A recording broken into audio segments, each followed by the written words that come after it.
Como pode um peixe vivo viver fora? Vamos lá. Pode.com. Pode. Começando mais um Pod.com. Aí eu já começo pedindo para você se inscrever no canal, que é para a gente ter cada vez mais poder de trazer pessoas importantes, como o entrevistado de hoje.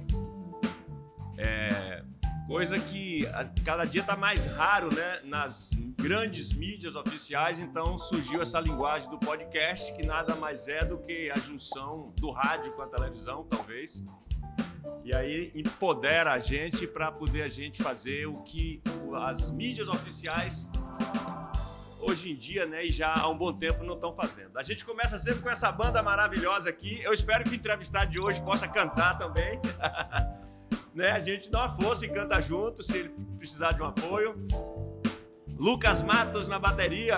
Grande Lucas. Tem que comer um pouquinho de vatapá mais no acarajé para poder tocar a bateria, né? Ainda mais aqui na Bahia, que o cara segue o roteiro grande de trio elétrico aí, 6 horas no trio, tem que comer muita acarajé e vatapá. Nino Bessa no piano. Sorriso dele de menino, né? Com esse nome, Nino. Olha lá, ele faz aquele passeio bonito ali no piano. Maravilha, Nino.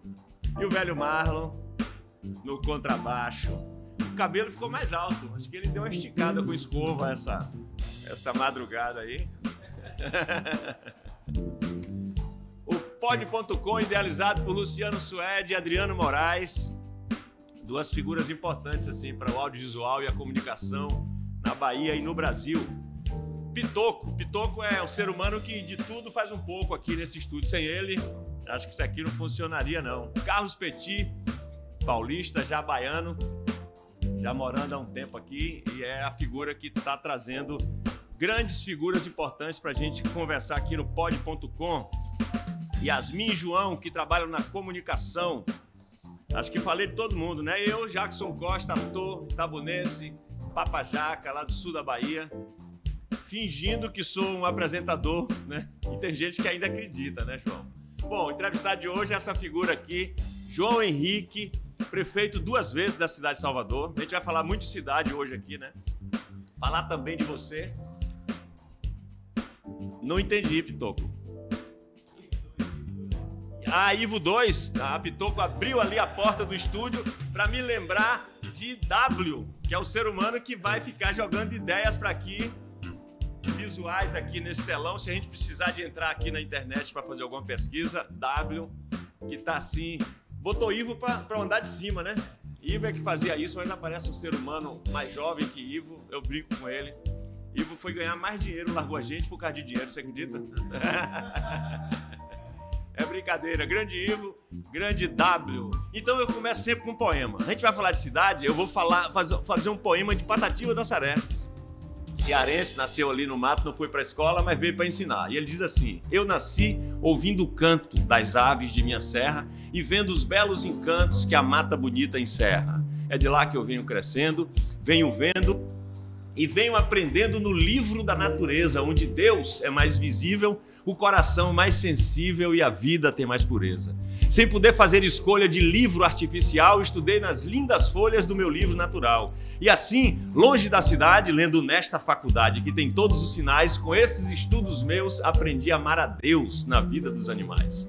Quando canta o sabiá, sem nunca ter tido estudo, eu vejo que Deus está por dentro daquilo tudo. Aquele pássaro amado, no seu gorjeio sagrado, nunca uma nota falhou. Na sua canção amena, só canta o que Deus ordena, só diz o que Deus mandou. Patativa do Açaré. Seus olhos já estão cheios de lágrimas. É isso. Como pode um peixe vivo viver fora? Pod.com eu sempre deixo com a banda agora, né? Tem uns 3 programas que eu deixo com a banda. João Henrique, alegria ter você aqui no Pod. Prazer nosso, Jackson. Eu lembro que quando você foi prefeito de Salvador, você foi por 2 mandatos, eu não sei se no primeiro ou no segundo, eu fui para inauguração de alguma obra, né? Lá na Cidade Baixa, estação rodoviária, por ali por perto. É possível. E aí eu estava dizendo um poema, comecei a dizer um poema e você descia lágrimas nos olhos. Eu estou dizendo agora e você já está com os olhos cheios de lágrimas. Que coisa emoção boa. Natural. Pois é, coisa boa. E com a poesia sempre emociona. Né? Pois é, e eu tenho aqui uma letra de Chico Buarque também, dos Saltimbancos, que fala também, Jackson, o que seria uma cidade ideal para você? Posso ler? Sim, deve. Então, aí o Chico vem com a seguinte letra. A música é Os Saltimbancos, quando ele diz: cada pessoa tem uma cidade ideal na cabeça. Para os cachorros, um poste a cada 1 metro quadrado seria o ideal. Para as galinhas, minhocas por todo o caminho. Eu sonho que na cidade dos meus amores, quem dera, os moradores e o prefeito, os varredores e os pintores, os vendedores, os senhores e as senhoras, os guardas e os velhos inspetores, fossem todos somente crianças. Assim teríamos uma cidade mais coletiva, plural, alegre e pura de espírito. Lindo, né? Lindo. Chico Buarque. Por sinal, aniversariamos no mesmo dia, 19 de junho. Maravilha. É o aniversário do Chico Buarque e, coincidentemente, é o nosso aniversário também. Então vamos já começamos falando de cidade, né? O que é que falta nessa cidade? Eu lembrando, né? Volta e meia eu faço essa pergunta aqui por conta do poema de Gregório de Matos. O que é que falta nessa cidade? E ele mesmo responde, verdade. Que mais por sua desonra? Honra. Falta mais se lhe ponha, vergonha. O dema viver se exponha, por mais que a fama exalta numa cidade onde falta verdade, honra, vergonha. O que é que falta nessa cidade? Verdadeiro isso. Bem, Jackson, eu diria que falta no Brasil como um todo, e até fora do Brasil, em algumas cidades de fora. O que falta? Um processo macro, projeto de sustentabilidade, humanidade e inteligência. E hoje, inclusive, temos alguns exemplos no mundo. Você vai na Europa, você tem Copenhague, na Dinamarca, onde 70% das pessoas andam de bicicleta, e isso foi implantado na década de 30 e foi uma reação terrível na época da população da Dinamarca. E hoje é sucesso absoluto e é sinal de exemplo para o mundo. Estamos vendo aí as calotas polares derretendo, o aquecimento global. E Copenhague é uma cidade que as pessoas visitam, porque no ranking das cidades sustentáveis, inteligentes e humanas, Copenhague está disparado em primeiro lugar.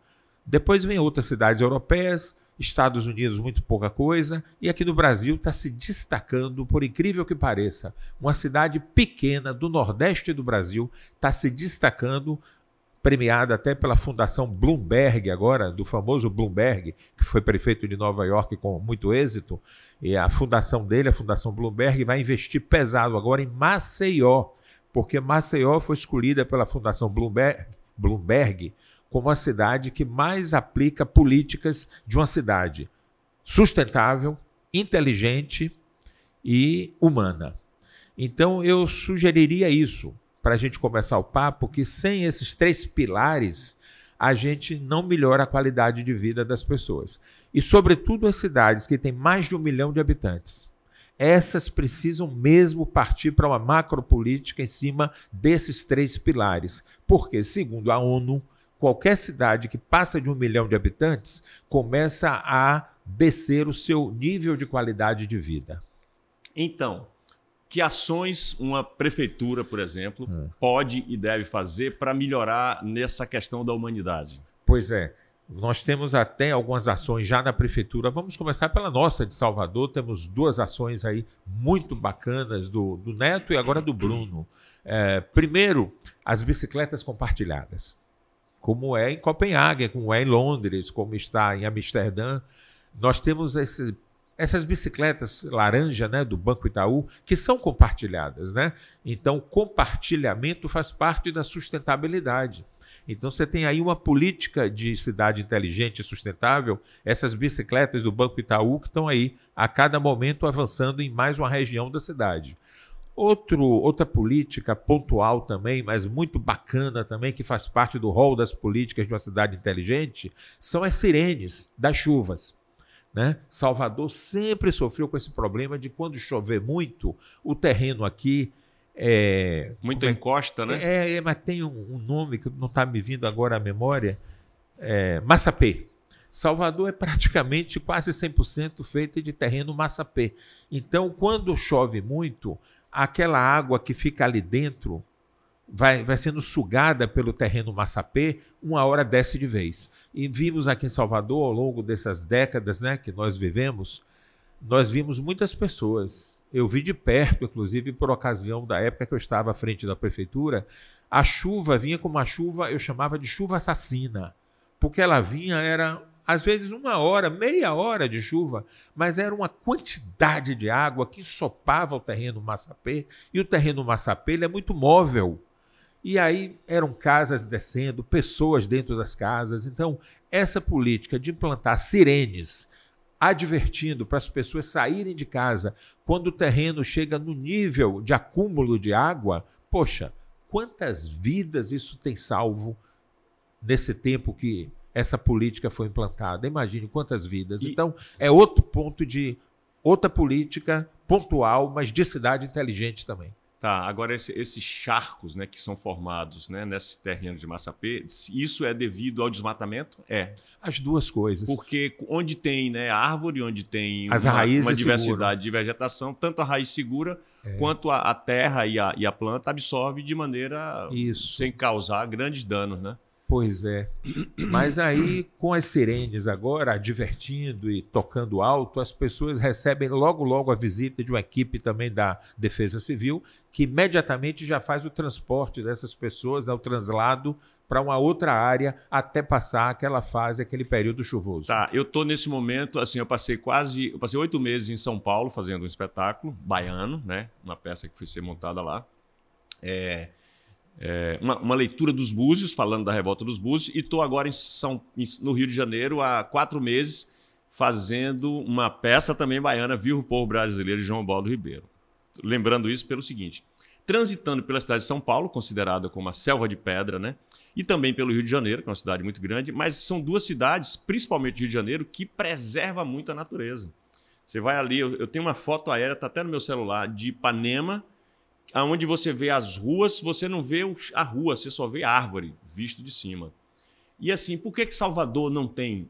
Por que Salvador tem cada vez menos árvores? Eu penso que para resolver essa questão da sirene, né, a sirene seria só tipo um alerta para correr, mas para a pessoa não precisar correr, não teria que ter mais árvore? Ah, teria sim. Por que Salvador não planta tanta árvore? Salvador tem um problema, Jackson, é a velocidade do crescimento populacional, tá? Então, eu acredito que um projeto de replantio de árvores é excelente, faz parte também de cidade inteligente, é um projeto desses.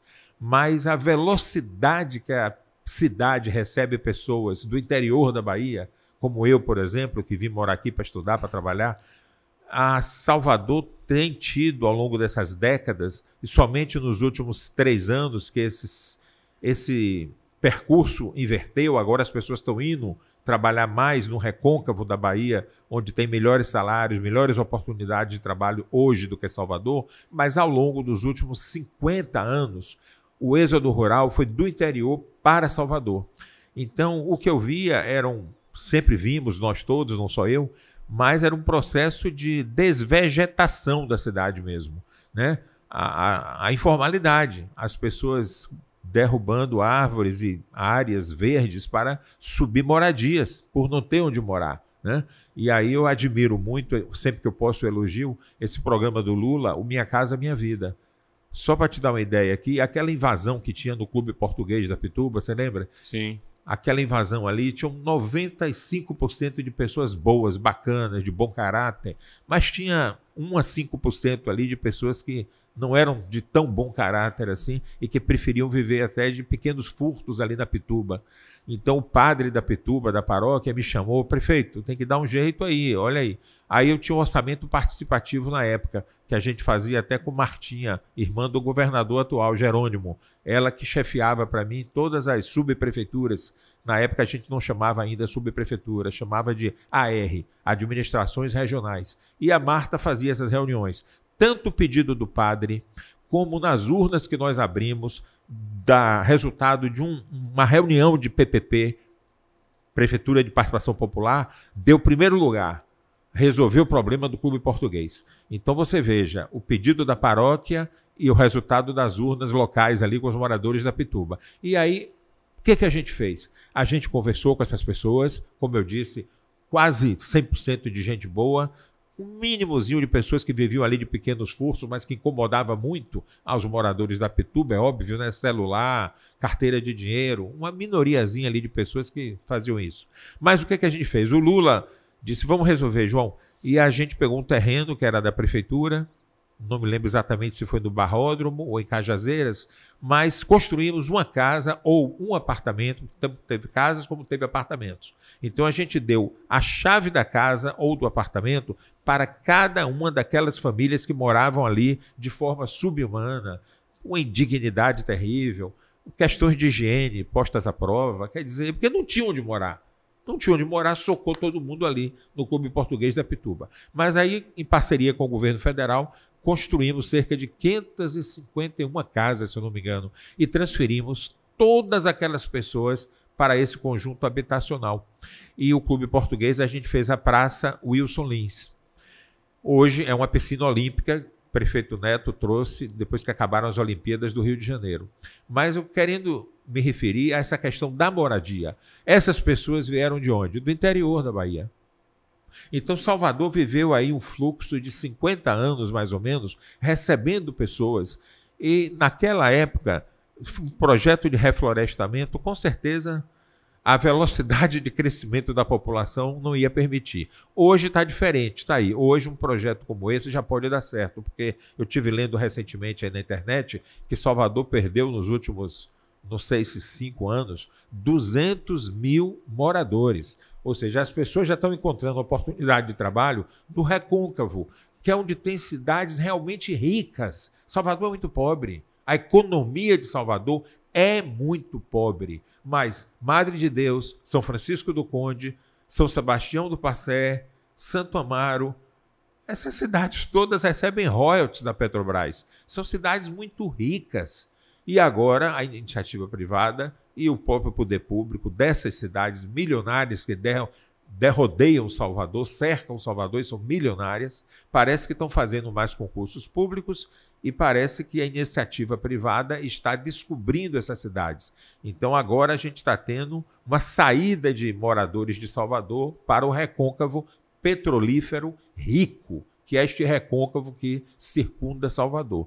Aí pode ser que um programa de reflorestamento agora caia bem. E cai dentro de uma das políticas da cidade inteligente e sustentável, que é o reflorestamento. Você pretende se candidatar a prefeito de Salvador, por exemplo? Tem algum? Não, prefeito não. Governador? A família sofre muito, viu, Jackson, quando você se candidata para um cargo executivo, porque você passa a demandar muito mais tempo da sua rápida e curta passagem aqui pelo planeta, você passa a demandar pouco tempo para a família. Porque é muito trabalho, você não dorme. Quando você pensa que está dormindo, naquela minha época, inclusive, que não existiu ainda essas sirenes, a gente ficava de madrugada, era em plantão, esperando a chamada da Defesa Civil para ir num local, para se solidarizar com a família pelos ocorridos. Então, eu diria que prefeito, governador e presidente se prepare para não dar nenhuma atenção ou quase nenhuma à sua família. Porque num país pobre, num estado pobre e numa cidade pobre como Salvador, inclusive, o executivo demanda muito tempo e você vai tirar esse tempo do tempo que você poderia dar à sua família. Sim, aí eu perguntei porque aí eu queria firmar um acordo com você para a gente arborizar mais a cidade. Porque, assim, por exemplo, eu não consigo entender a Praça Nossa Senhora da Luz na Pituba. Não, passa num dia de sol ali que não tem um ser humano, não tem, se tiver, tem 2 ou 3 árvores antigas que tinham ali, parece que amendoeiras, né? Então, assim, e lembro de que um projeto de arborização da cidade já tem pelo menos uns quase 30 anos, quando Juca era vereador do Partido Verde. Saiu plantando coqueiros na orla e muitas árvores e tudo. Eu sinto falta, né? E a população reclama muito da arborização, que é uma coisa possível no desenvolvimento de uma cidade. Por isso que eu citei São Paulo, que é o exemplo de selva de pedra, né? Não tem uma cidade que eu acho que tenha mais pedra do que São Paulo, mas que consegue conviver com árvores e tudo mais. Mas quais são os seus anseios assim, políticos? Talvez vereador, Jackson. Talvez vereador, acho que o vereador pode objetivamente colaborar com a gestão pública, inclusive com projetos assim, sustentáveis, inteligentes e humanos. eu tenho visto alguns vereadores pelo Brasil afora terem iniciativas nessa direção. Então eu pensei, por que não? Ser vereador com um mandato sustentável, que quem sabe pode até ser pelo Partido Verde. Meu irmão está no Partido Verde, Sérgio, está lá em Feira de Santana, é secretário de Urbanismo e Sustentabilidade, lá em Feira de Santana. Então já temos um membro da família aí nessa linha já da defesa do meio ambiente. Que já pode dar um suporte nesse caminho. Mas vamos falar mais dessa coisa da humanização, porque tem vários aspectos assim, né, da humanização. Por exemplo, como atender a uma demanda na cidade de Salvador, aonde a gente vê uma periferia gigante, né? Salvador, você tem aí, se você for olhar para essa periferia, onde vive um povo negro, já que é uma cidade que tem 80% desse povo negro, que tipo de suporte uma prefeitura deve dar para atender a necessidade de desenvolvimento desse povo que nasce com um talento absurdo, né? Enorme, e precisa de meios para desenvolver através de educação, através de arte, através... Que tipo de ação é preciso fazer assim para... Já estou colocando você quase como prefeito da cidade. Né? Olha, é estar lá dentro da favela, né? Estar lá dentro, porque de fora você não enxerga nada. Você tem que pegar o poder público e botar lá dentro. E aí se relacionar para poder entender, inclusive, a linguagem da favela, a linguagem desses ambientes, o sentimento, os valores não são os mesmos das pessoas que são de classe média e mais distante ainda das pessoas que são de classe alta, né? Dentro da periferia, nessas comunidades, pelo olhar, as pessoas se comunicam. Então, um prefeito qualquer ou um vereador que não tem essa sensibilidade, não tem essa empatia, ele vai entrar e o tempo todo ele não vai conseguir se comunicar. Se ele não tiver ao lado dele uma pessoa empata, que sinta o sentimento do próximo e que queira resolver, porque não é só sentir, é você sentir e querer resolver os problemas do próximo nessas comunidades. Primeiro ponto é o linguajar, o vocabulário e o comportamento dessas pessoas. É diferente da classe média, é muito diferente. Os valores, então, muito diferentes. Há uma solidariedade nessas comunidades, que a gente chamou muito tempo de favela, hoje politicamente incorreto, né? Parece que são comunidades, né? Então, enfim, que seja. Nessas comunidades, eu creio que você falou da solidariedade, que é importante. A presença da solidariedade verdadeira e permanente não ocorre com as pessoas de classe média. Muito menos ainda com as pessoas ricas. Aí é que não tem solidariedade mesmo, né? É o filho querendo que o pai morra logo para pegar a herança. É isso que eu vejo nas famílias de classe alta. Filhos querendo que os pais logo morram para administrar a herança. Você pergunta... Poxa, qual é a profissão desse camarada? E só vem na minha cabeça uma palavra. A profissão dele é herdeiro ou herdeira. Porque não tem profissão. Mas quando você vai descendo para a classe média, depois para a classe baixa, aí você vê solidariedade. Onde tem um prato de comida, comem 4 pessoas. Eles dividem o pouco que tem. Então, um prefeito, ele tem que entrar nessas comunidades com vontade de compreender ou decifrar, com a ajuda de outras pessoas mais empatas, decifrar qual é a realidade das necessidades ali presentes. Um prefeito que nunca conviveu, Jackson, que nunca conviveu de perto, eu digo, conviver mesmo com essas pessoas, ele vai estar praticamente do lado de um turista, de um estrangeiro. Nas comunidades, nas favelas, as pessoas se comunicam, como eu lhe disse, até pelo olhar. Até pelo olhar. Então é claro que elas vão desconfiar de pessoas que, não tendo a origem delas, a origem humilde, elas vão entrar nesses lugares e serão talvez até rechaçadas, porque se tiverem, por exemplo, mal intencionadas, só querem, por exemplo, vou dar um exemplo aqui, só querem o voto daquela pessoa. Isso está mudando. Antes tinham, há 30 anos atrás, podia entrar numa comunidade dessas e conseguir os votos e ir embora. Não voltar, né? Durante 4 anos, só voltar 4 anos depois para pedir de novo o voto. Hoje mudou. Mudou muito. Como eu te disse, as pessoas invisíveis, né? Porque eram pessoas invisíveis. Até hoje, tem muito prefeito aí que não enxerga certas comunidades e os trata como invisíveis. Hoje está mais difícil isso. Hoje, se a pessoa não entrar, não tiver um trabalho sério e não tiver no coração empatia e vontade de resolver, nem apareça lá para pedir o voto.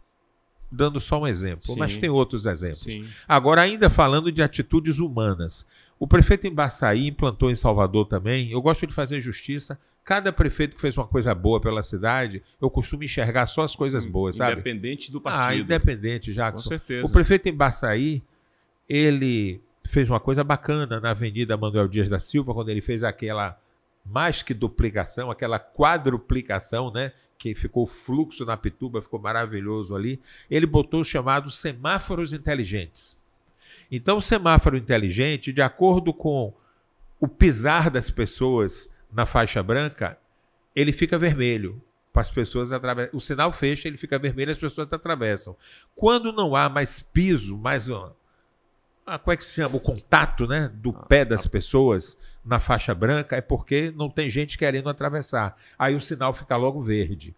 Interessante, né? Cidades inteligentes. Os semáforos são inteligentes. Até hoje são, eu acho que são. Eu já deixei a prefeitura tem 12 anos, mas eu creio que Não os sei sinais... se todos são. Não sei se todos. Não, assim, na cidade toda não. Eu Não. sei que ele fez ali na Manuel Dias. Você fala ali na Manuel Dias. Sim. Tanto que as pessoas diziam, vamos ver se a gente pega a onda verde. O que era a onda verde? Era o tempo todo os sinais estarem verdes, mas isso dependia de terem pessoas ali pisando para o semáforo ficar verde ou vermelho. Isso é interessante porque esse tempo que é calculado, né, entre o sinal vermelho e o sinal verde, nem sempre resolve, né? Não tem a inteligência que desse um ser humano pisou na faixa, ele automaticamente... Você falando aí, sabe o que é que me lembrou? Me lembrou do ser humano no semáforo, no cruzamento, que era o guarda-Pelé. O guarda-Pelé, figura extraordinária. Né, era, ou seja, um ser humano, ou seja, tem muito mais inteligência que uma máquina. Então era ele que determinava o tempo de fluxo de carro, no caso de carros no cruzamento, né? Isso. Às vezes tinha muito mais carro num sentido do que em outro, e era ele que dava talvez 2 minutos onde tinha mais fluxo, 1 minuto onde tinha menos, ou seja, você trazendo essa inteligência humana para uma sinalização de trânsito. Quer ver outra coisa, Jackson? Os drones. Os drones podem ser usados para organizar o trânsito. Porque de lá de cima ele está vendo o que a gente não está vendo. Exatamente. Aqui de baixo. Vai no percurso, né? Outra coisa humana, que São Paulo, inclusive, já está aplicando há alguns anos, toda vez que há uma batida de carro, um atropelamento, algo que possa causar engarrafamento. Em São Paulo, urgentemente, a SET, a companhia de trânsito lá, vem e coloca um tapume. Você já reparou isso? Coloca um tapume fechando ou a pessoa acidentada, deitada lá no chão, com a motocicleta ou a pé, o carro que atropelou. Imediatamente, é impressionante como eles veem, um tapume mesmo, onde a gente troca roupa, né? Tapume de obra. Sim. Pega um tapume e fecha assim, ó. Porque a curiosidade dos que passam de carro... Todo mundo quer ver, né? Todo mundo quer ver. Aquilo e aí isso atrasa, que engarrafa. Porque se ninguém parasse para ocorrer, para ver a ocorrência, a curiosidade não fosse tão grande, não engarrafaria. A gente vem no trânsito, já reparou? Aí está engarrafado, o que será isso, meu Deus? É porque todo mundo quer parar o carro ou pisar no freio para olhar o que foi que aconteceu. Em São Paulo não tem mais isso, porque eles vêm com tapume, ó, fecham logo a ocorrência com tapume. Não tem o que o curioso vê, ele passa direto e o fluxo Isso, e aí o fluxo normaliza novamente. Entendeu? Quer dizer, são pequenas coisas que tornam uma cidade inteligente, humana e sustentável, são atitudes aí mais densas, né? Mas que perfeitamente podem ser cumpridas. Tá, aí eu, ator, estou pensando aqui no termo, nas expressões culturais da cidade, por exemplo. Estou aproveitando você aqui para mandar também recado para todos os políticos possíveis, né, que estão nos assistindo. Por que Salvador tem tão poucos teatros, por exemplo? Já teve mais do que tem hoje, né?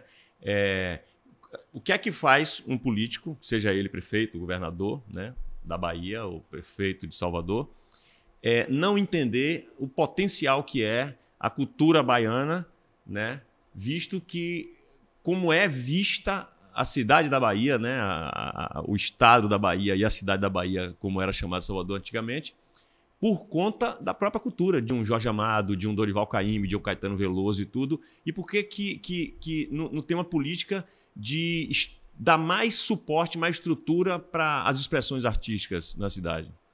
Pois é, o que é uma incoerência, não é? Com essa Exatamente. riqueza cultural que a Bahia tem, exporta, inclusive, e é reconhecida também por isto, né?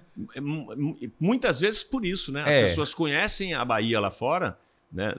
Fora em outros estados brasileiros e fora do Brasil, muito mais pela cultura, né? Rio e Pela São Paulo arte. valorizam muito nossos artistas e atores e nossos homens e mulheres culturais, né? São mais reconhecidos lá no sul do Brasil do que aqui. Exatamente. Então, João, por que eu te faço essa pergunta? Eu estou fazendo um segundo espetáculo que é baiano, criado fora da Bahia, que não está podendo vir para cá, para Salvador, porque não tem teatro que comporte a estrutura.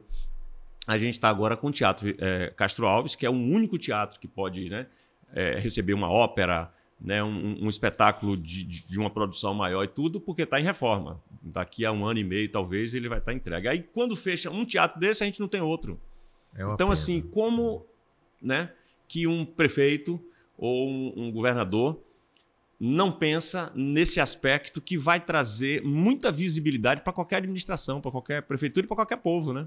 É bom que a gente está sendo ouvido aqui por pessoas que têm o poder para isso, Exatamente. Né? Daí que eu para trazer essa reflexão. Eu estou aproveitando, né, a sua popularidade também, que com certeza tem muita gente da política assistindo esse pod hoje, para poder trazer essa reflexão. Agora, cabe também a mobilização, né? A mobilização da classe artística, né? A gente grita nos microfones por aí, né? Tem muitos artistas hoje, por exemplo, quando teve o presidente Lula aqui, que eu estava ali sendo mestre de cerimônia na Concha Acústica, Sim, pela assinatura da Lei Paulo Gustavo, tinham várias pessoas da classe artística, do teatro e tudo, literalmente gritando lá da arquibancada, da Concha Acústica, por conta de um aumento desse percentual, que era 1%, que Lula prometeu 2%, eu não sei até que ponto esses 2%, né, do orçamento da cultura está sendo lançado para o teatro.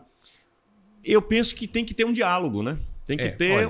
Você falou assim, por exemplo, da importância de uma administração de prefeitura ouvir a periferia. Isso. E sentir também. E sentir. Então, assim, tem uma classe artística que faz essa ponte também entre periferia, né, e a cidade como um todo, né?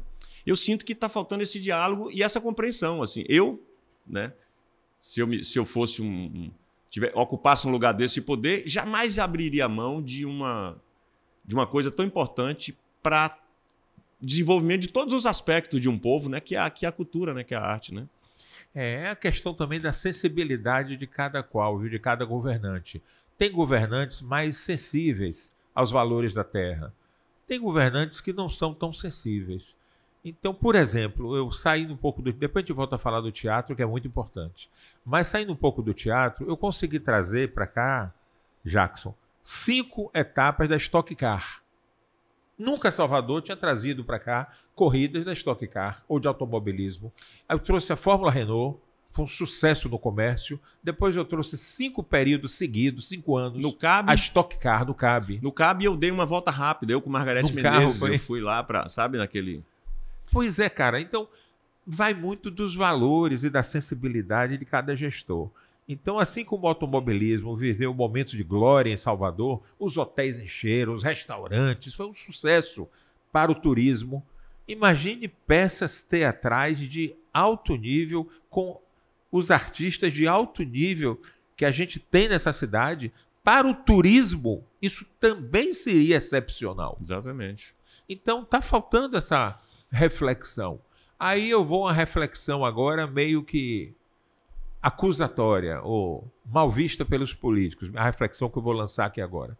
Será que é porque as pessoas inteligentes, que são as pessoas que estão no teatro, as pessoas que fazem cultura são muito inteligentes, não são pessoas que você controla o voto? Deixa essa reflexão aí. Como eu disse, a reflexão pode ser antipática, mas eu tenho que jogar. Não, uma reflexão também. Eu gostei da sua reflexão. Não é? Porque, né, eu não vou responder, não, nem preciso responder. Nem, Mas sabe? que fique a reflexão. Não, que maravilha, sabe? Por quê? Por que não dar suporte a essas pessoas que fazem o povo pensar, né? Isso, que abre a reflexão na cabeça do povo. Né? Isso para o político que gosta do voto ali no cabresto não interessa, não é? Exatamente. Mas um político que tem uma visão trazendo esses 3 pilares que você trouxe, né, que é a humanização, a sustentabilidade e a inteligência, jamais vai abrir mão da arte e da cultura para que esse povo se desenvolva. Vai preferir investir em algo que lhe dê voto de cabresto. Exatamente. E não no teatro, porque tem pessoas geralmente brilhantes ali, muito inteligentes, e que fazem o povo refletir também sobre política. Exatamente. Mas vamos lá, o que é mais que você quer saber para humanizar a nossa cidade? Eu quero saber de você, o que é que falta mais, né? Assim, você foi prefeito por 2 mandatos. Foi. Né? Como é que você vê assim, o momento em que você foi prefeito? Se você puder trazer alguma reflexão de como era antes, como foi durante a sua administração e como seguiu depois nesse aspecto da humanização. Assim. Eu não gosto nem de pensar como era antes, Jackson. As mães dormiam de madrugada nas filas, para no outro dia, às 7 da manhã, o porteiro abrir a porta do colégio e elas conseguirem matricular seus filhos em uma escola pública do município. Eu encontrei assim. Aquilo me cortava o coração. Por que uma mãe tem que virar madrugada acordada ou dormindo na calçada suja, junto com xixi de cachorro e tudo mais? Ratos. E, meu Deus, era uma coisa muito desumana, muito degradante, humanamente inacreditável. Mas como eu era vereador, não era inacreditável. Eu vivia o modelo, o serviço público. Eu estou há 12 anos na iniciativa privada, mas naquela época eu vivia mesmo a vida pública da cidade, dos órgãos públicos. E ver aquelas mães que iam para a fila meia-noite para pegar uma ficha, para pegar a ficha. Essa fila era só para pegar a ficha. Depois tinha a fila da ficha. Então elas iam para a fila meia-noite, faziam filas enormes de madrugada. Os cachorros dormiam junto com as pessoas. Passava rato. Era um horror. Eu digo, gente, isso não pode acontecer. E é uma política de cidade inteligente, a matrícula informatizada. Implantamos. Cláudio Silva sempre foi um grande gestor que eu tive na Sucom e ele tinha muita experiência de internet. Naquela época, minha gestão foi 80% analógica do meu tempo. O tempo de minha gestão foi 80% analógica. A internet só começou a ganhar força quando já faltava só 20% para sair da prefeitura. Mas Cláudio, por ele ter estudado lá no Colégio Militar, muito informática, ele tinha uma cabeça assim, brilhante para informática. A gente conseguiu fazer a matrícula informatizada social. E acabamos a fila. Já no 2º ano do meu governo, acabamos com essas filas vergonhosas, indignas. Aquilo era uma indignidade. Acabamos com as filas e implantamos essa matrícula informatizada social. E acabamos com as filas, todo mundo passou a ser matriculado. E quem não ia matricular o filho, a gente sabia, ia na casa da mãe, saber por que ela não foi, e fazíamos a matrícula a domicílio. Você vê que coisa humana. Humana, extraordinária, isso que nós fizemos. Na área da saúde, a mesma coisa. Eram filas intermináveis para pegar uma ficha também. Uma ficha de papel que o porteiro já tinha as fichinhas no papel, assim, 1, 2, 3, 4, 5, até 200, 300, que era o número de pessoas. Salvador tem 3,5 milhões de habitantes, e naquela época já tinha 3 milhões. Era uma indignidade, eu não aceitava aquilo. Eu digo, gente, isso está acontecendo em Salvador, na cidade que eu moro. Eu, como vereador, tinha essa indignação comigo, sabe? Das filas da saúde e das filas da madrugada, também da área da educação para matrícula, era para matrícula. E a saúde era o ano inteiro. A saúde era o ano inteiro, fila para pegar uma ficha, para ser atendido no médico. Meu Deus do céu. Então, isso foi uma coisa que humanizou muito. Outro dia, essa semana, eu vi um anúncio aí agora do prefeito Bruno que eu gostei muito. Ele disse que vai humanizar também a fila dos ambulantes que querem trabalhar nas grandes festas de Salvador. Porque era outra coisa muito desumana. Inclusive, o ano passado, houve queixas aí de filas imensas. Aí o prefeito anunciou, eu aplaudo aqui o prefeito Bruno Reis, ele anunciou, vai também fazer via internet. não vai ter mais ambulante na fila lá, dormindo na fila e passando mal, porque você fica 5, 6 horas numa fila, imagina, até seu organismo grita, não é? Exatamente. Com sede, com fome. E né? pessoas que vão trabalhar no carnaval que também pouco descansam. E eu lembro, que você falando dessas filas, que era uma queixa tanto para inscrição quanto para depois receber. Na saúde e na educação era assim, 2 filas. É. Então, isso aí foi uma atitude, um gesto de cidade inteligente e de cidade humana. Agora, para trabalhar nas festas populares, os ambulantes vão simplesmente pelo computador, pelo notebook, pelo celular Fazer mesmo, inscrição sem qualquer precisar smartphone, enfrentar. né? Então, são essas pequenas atitudes que vão tornando uma cidade mais humana, mais sustentável, mais inteligente. É aos poucos, né? Porque tem que ir havendo também a conscientização, a necessidade desses gestores públicos de sentir aquilo que eu disse. Quando você entra numa favela, você sente. Mas não é qualquer pessoa. Tem pessoas, por exemplo, que nascem psicopatas. Nasce psicopata. Uma pessoa dessa nunca vai ter essa sensibilidade de lidar com o poder. O psicopata, ele quer o poder pelo poder. Ele não quer o poder para servir as pessoas, para melhorar a qualidade de vida das pessoas. Ele quer o poder pelo poder. E eu vou te dizer, no Brasil, já tem pesquisa já. Tem pesquisa feita aí que mostra que 80% dos políticos são psicopatas. É o poder pelo poder, sabe? Eles têm até o prazer de fazer mal. E ele já nasce psicopata porque tem casos aí, eu não vou citar nomes aqui, mas que pessoas que matavam, maltratavam o gato em casa, o cachorro, para ver o bichinho sofrer, para ver como é o sofrimento de um cachorrinho em casa, na sua própria casa. O gato também fazia perversidade só para ver como era o sofrimento do seu gato em casa. São psicopatas, nasceram psicopatas desde criança, por isso que faziam maldade com os animais domésticos da sua própria residência. E 80% dos políticos no Brasil, já tem pesquisas aí que apontam isso, de fato são pessoas, pelas suas atitudes, psicopatas. Então, políticos, infelizmente, é a maioria, como você está dizendo, 80%. que tem um perfil desse, não vão querer dar ao povo uma ferramenta, um instrumento que faça com que ele reflita e veja e enxergue Isso. os caras, né, que pregam uma coisa e, na prática, não cumprem, né? Aí o marketing tem culpa, viu? A grande culpa da gente ter 80% dos políticos no Brasil psicopatas é do marketing. Porque o marketing pega um produto e vende como se fosse uma coisa de outro mundo, né? E você vai pelo marketing e você consome aquele produto ou você vota naquele político sem saber que não era para votar, que não é recomendável aquela sua atitude de dar vez a um psicopata decidir sobre sua vida nos próximos 4 anos. Aquela propaganda enganosa, como diz, né? O povo acaba acreditando, né? Mas aí eu penso que pela educação, pela arte, né, pela cultura, é possível do povo... Mais água para você.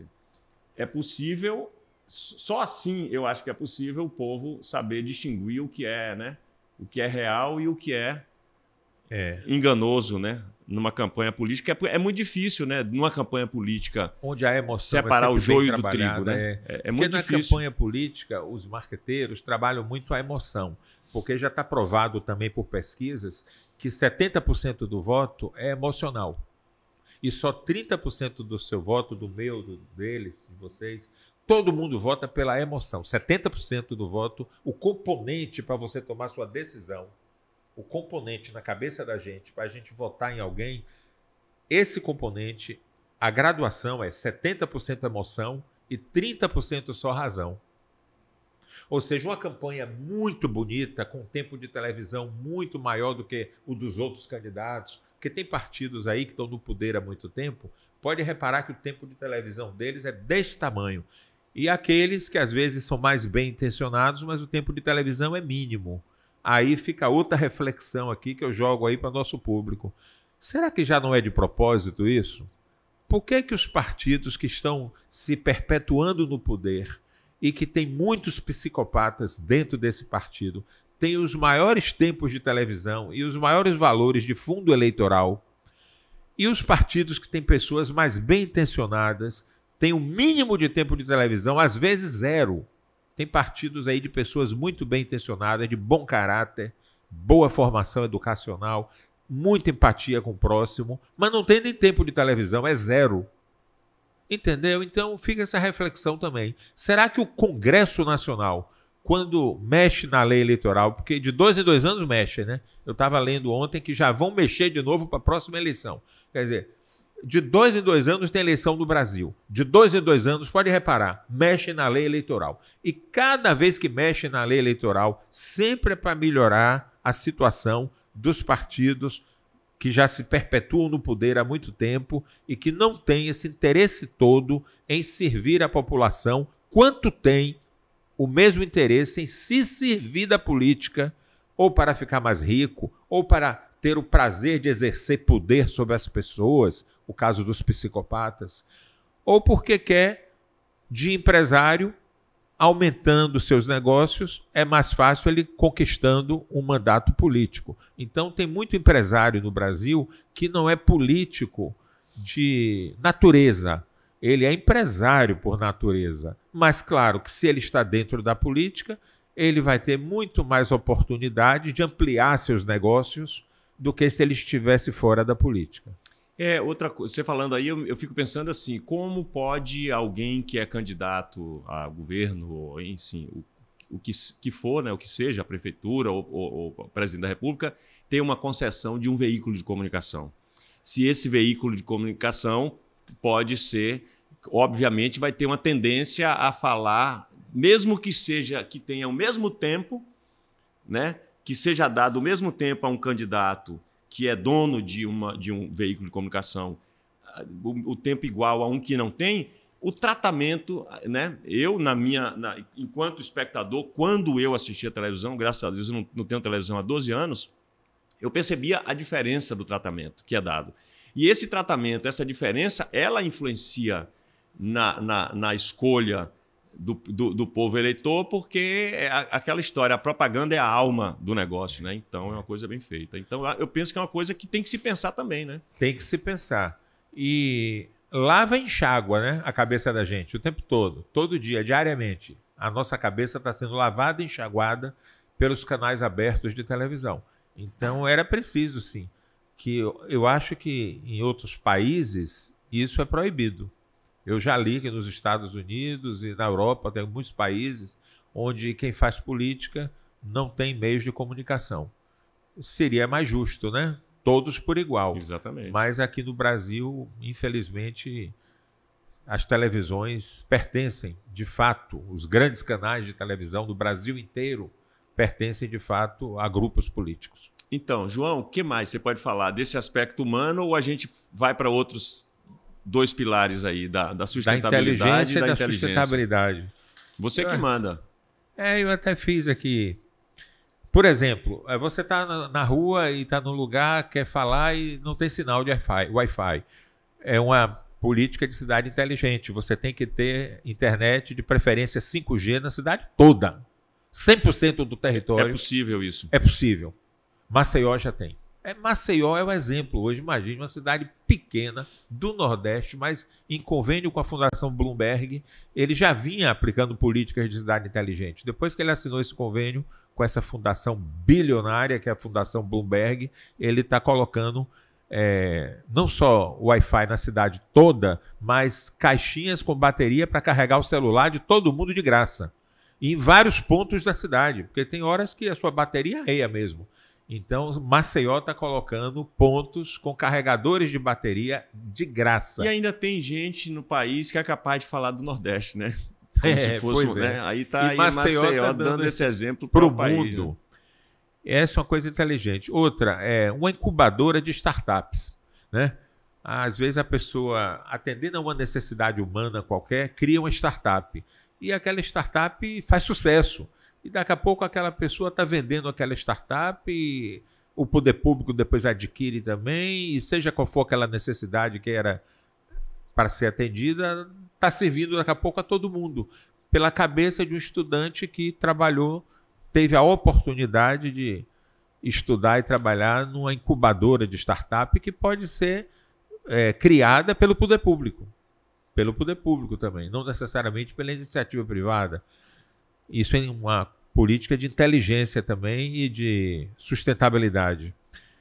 A telemedicina. A telemedicina, também Maceió já está usando telemedicina. As pessoas, muitas pessoas idosas que moram sozinhas, a depressão pela solidão leva as pessoas a terem certos tipos de doenças, como ansiedade, por exemplo, né? Então, às vezes, um psiquiatra ou um psicólogo do outro lado do telefone consegue tratar aquela pessoa ao longo de alguns meses, ou até de alguns anos, ou apenas de algumas semanas, que é mais raro, geralmente alguns meses ou alguns anos.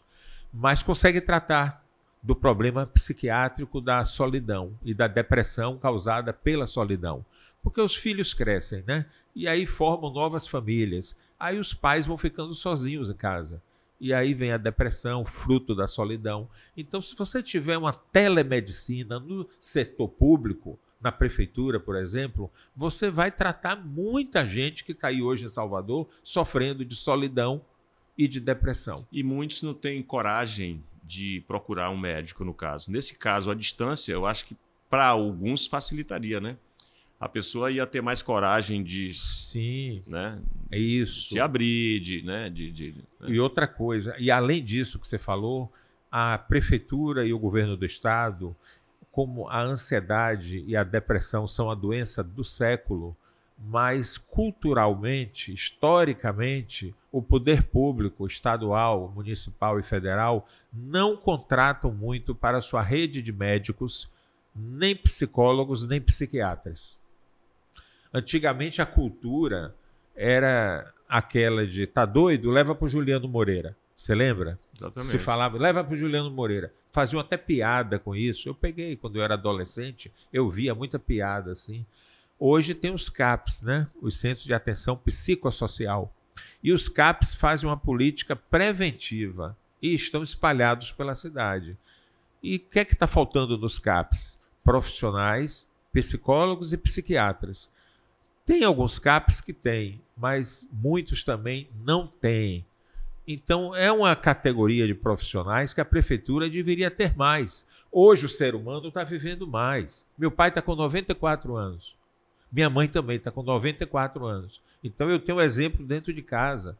Mas são pessoas que, não falo meu pai e minha mãe, que eles têm 7 filhos, 14 netos e agora não sei quantos bisnetos. A casa está sempre então, cheia. A casa está sempre e cheia. só para lembrar, assim, para quem está nos ouvindo, seu pai, João Duval Carneiro, né, foi governador, e dona Olívia Barradas, a sua... Ieda Barradas. Ieda Barradas. Olívia, sua tia. É.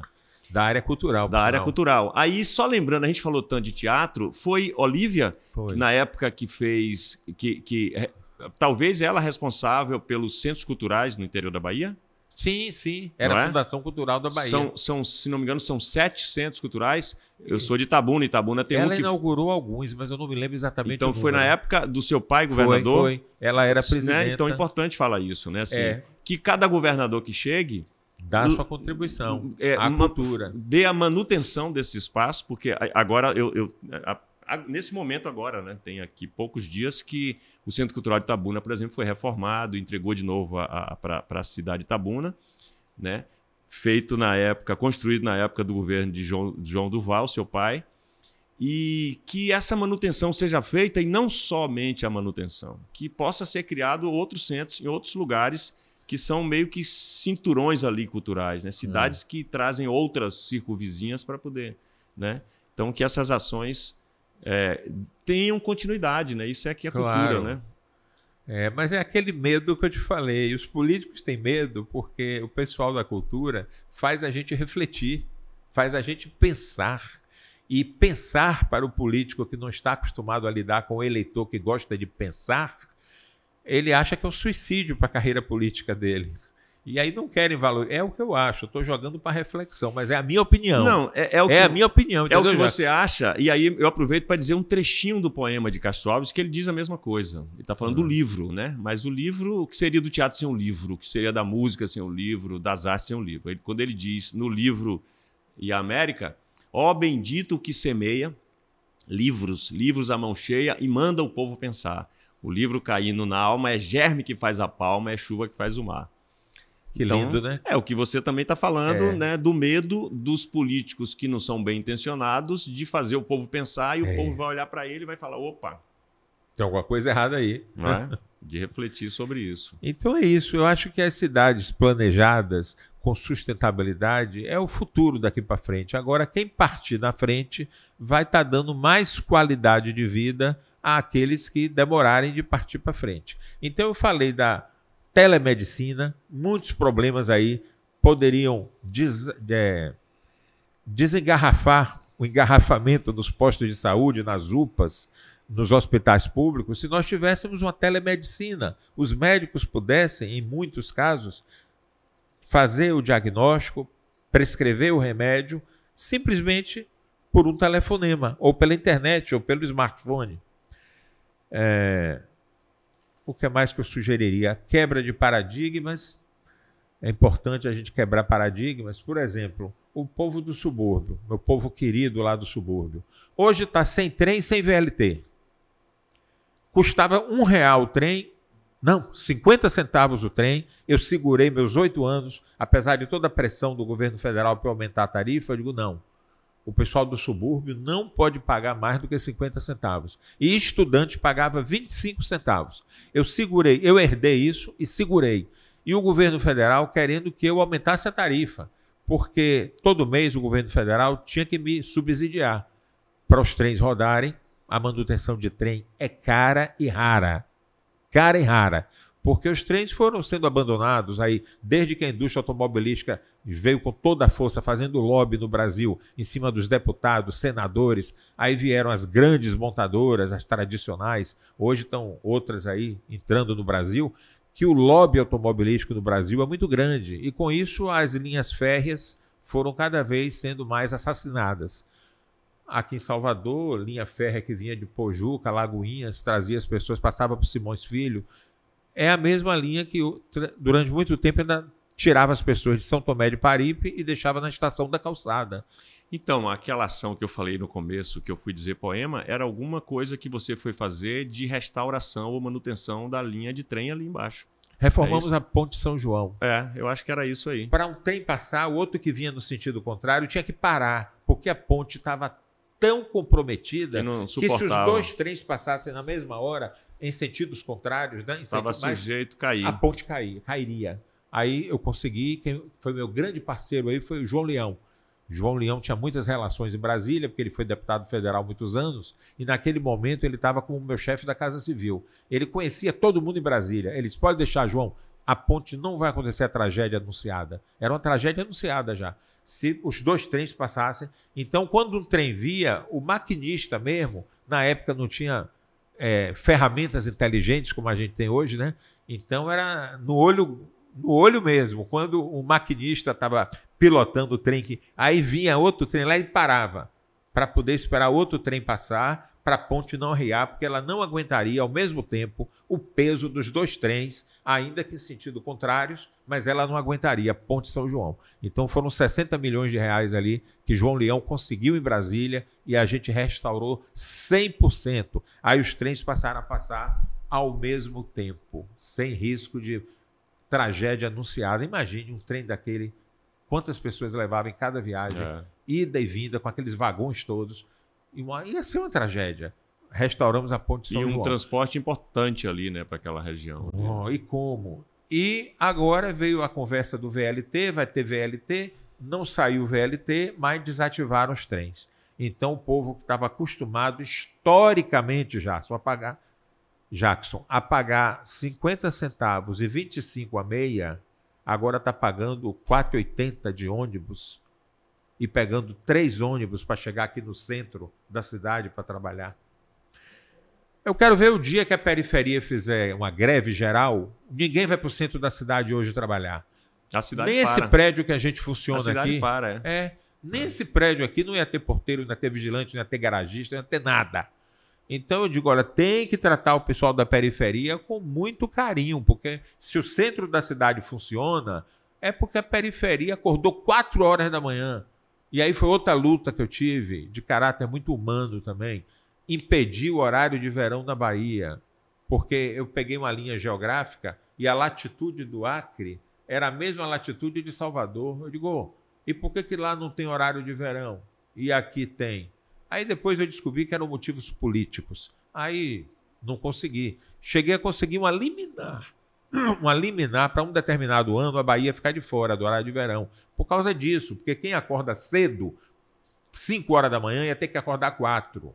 E são as pessoas que limpam e varrem a cidade.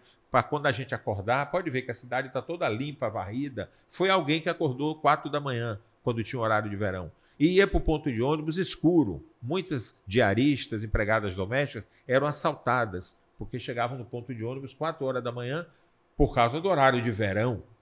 E aí tem os motoristas de ônibus, os transportes escolar, tudo isso que começa a arrumar a cidade cedo.